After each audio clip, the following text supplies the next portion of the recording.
Photo, CMT Nashville jump then full season 6 episode 3 editors rating 2 stars previous next complete series coverage Nashville almost went there tonight. First, they show Will flirting with a cute guy at the gym. Then, they cut to a scene of Will taking the guy home, slamming him against the wall, and kissing him. Get down with your bad self, CMT. But alas, our enjoyment is to be short-lived. Gunnar immediately comes bounding down the stairs, interrupting them. Will makes it clear that Gunnar is just a friend, sure Jan, and commences introductions. Gunnar, this is Dave, Will says. Dan, the hot guy, corrects. Hey, I assumed that was the end of that, but to Nashville's everlasting credit, there's more. Will and Dan actually go up to the bedroom and start to get busy. But then, literally 2 seconds later, it becomes clear that Will can't perform. Oh well, baby steps. The reason for Will's trouble in the sack. It has nothing to do with his all-consuming feelings for Gunnar.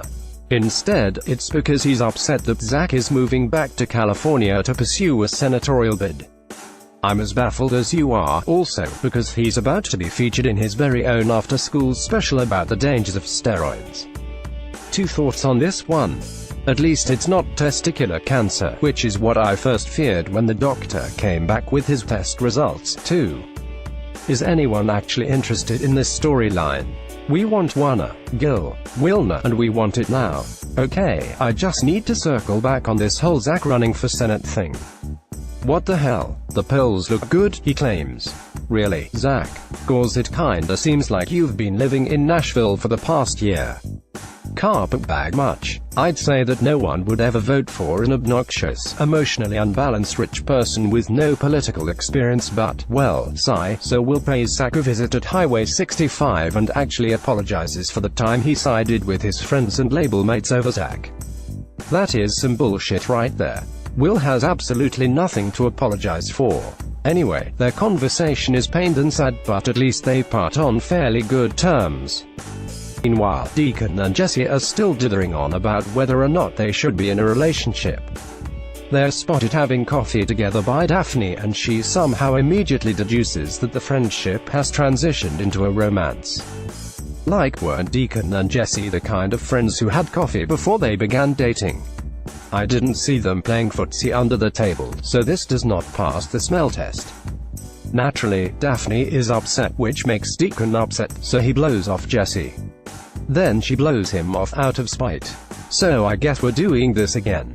Later, he talks to Maddie and Daphne about things and admits he has feelings for Jesse. Honestly, he kind of botches the whole conversation because he never says, "No one will ever replace your mother, whom I will love for the rest of my life." He just basically says, "I like Jesse, you guys cool with that?" Maddie, who is super worldly in the ways of love because she has had 2 boyfriends, is indeed cool with things. But Daphne is still pretty upset. Still, she wants Deacon to be happy, so she pretends to be okay. Then Deacon goes to Jesse's house and they say some more vague, non-committal things, and then they start kissing again. Maybe they're turned on by each other's ambivalence. Speaking of confusing relationships, what gives with Juliet and Avery? I'm having a hard time remembering why I ever even shipped those 2. Now, it's all Juliet acting out and Avery feeling equal parts concerned and exasperated. When was the last time we saw them being romantic together? Hell, when was the last time we saw them liking each other? Of course, Avery is not down with Darius and his self-help cult, especially since Juliet keeps spewing Darius ISMS around the house like, "We interact a lot but we never truly communicate on a deeper level." This, mind you, was right after she suggested they go out for pancakes. That line alone is grounds for divorce. Juliet invites Avery to the compound in the hopes that he, too, will become a true believer. He's less than impressed and visibly rolls his eyes when Darius mentions his coherent philosophy movement. I've never related to Avery more in my entire life. So here's the problem, Juliet really does seem happier, and she's learned to wield that staple gun like a champ, but what is Avery supposed to do with this? He has a strong hunch that Darius is a con artist and that Juliet is setting herself up for more chaos and heartache for a change, but he doesn't know it for sure. And the more critical he is of Darius's cult, the more Juliet pulls away from him. You see, dilemma. Moving right along, the show has finally gifted us with our first proper love triangle of the season. It involves Jonah's good friend, the floppy-haired twig, Dylan Arnold. First of all, Twig's name is Twig, which already gives him a leg up. Second, he's super smart. While the gang is watching Jigsaw, he casually mentions that it's paying homage to the classic Italian horror film, Profondo Rosso. Also, he admits that he was a giant nerd in junior high school who wore clothing that his grandma picked out for him. This is the boy for you, Maddie. I should probably mention that a Maddie-Twig romance is only a figment of my fevered imagination at this point. But it's gonna happen. Just you wait. Meanwhile, Jonah isn't that horrible. I mean, it's hard to say. He invites Maddie to record a duet with him in the studio, and then inexplicably stares at his phone the whole time. Seriously, I didn't get that. Was he reading lyrics? Recording a strangely masturbatory video of himself? Any insight here would be greatly appreciated. Then he invites the gang back to his crib to chill. Okay, he doesn't actually say that, but it seems very much like the kind of thing he would say, which is where his friends stumble across a gossip website that has a picture of Maddie and Jonah captioned, "Jonah's new love." Jonah tosses the iPod in disgust and storms off into his weirdly ornate kitchen, and Maddie follows him. She asks why he's mad. He hops up on the kitchen counter.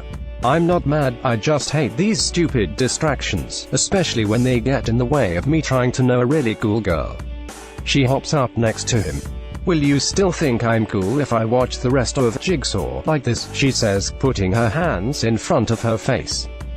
"Yes I will," he says. "Look, we'll do it too." And then he puts his hands in front of his face. I wonder how long they stayed that way. Of course, the internet is relentless, as is its wont, and keeps speculating about the romance. Later that night, Maddie expresses her dismay to Deacon. "How many times do I have to deal with this whole mean internet thing?" "Oh, honey." She calls Jonah and tells him she can't do this. The mean internet has won. But he tells her he knows a way around the paparazzi. The next day, he takes her on a date to senior citizens bingo. Wait, that's cute. And he also jumps up to hug an old lady when she spells bingo. "But I will not be swayed by your charms, young Jonah. My eye is on the real prize, and that prize is spelled Twig. Oh, and I almost forgot to mention the best part of the episode. Daphne had her own montage song. No duet with Maddie or Deacon, just her own lovely song, self-accompanied on the guitar, as the show came to a melancholy close. Sniff. They grow up so fast.